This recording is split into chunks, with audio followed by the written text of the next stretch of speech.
Assalamualaikum. Assalamualaikum. Okey. Bila letak tangan ke kanan, bila letak tangan ke arah jatuh ni, nak baca kan? Baca gini. Subhanal malikil khallaqi fa'ali. Maha suci Allah yang menguasai seluruh perbuatan makhluk. In yasha yuzhibukum.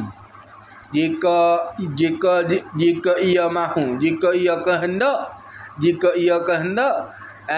membinasakan kami, wa ya'ti bi khalqin jadid, dan menjadikan makhluk yang baharu. Yang demikian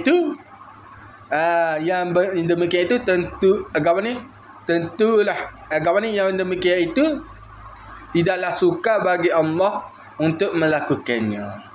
Dapat sesuatu tak? Dapat sesuatu? Jangan lupa untuk like, share dan follow dan subscribe. Assalamualaikum. Papa Roger.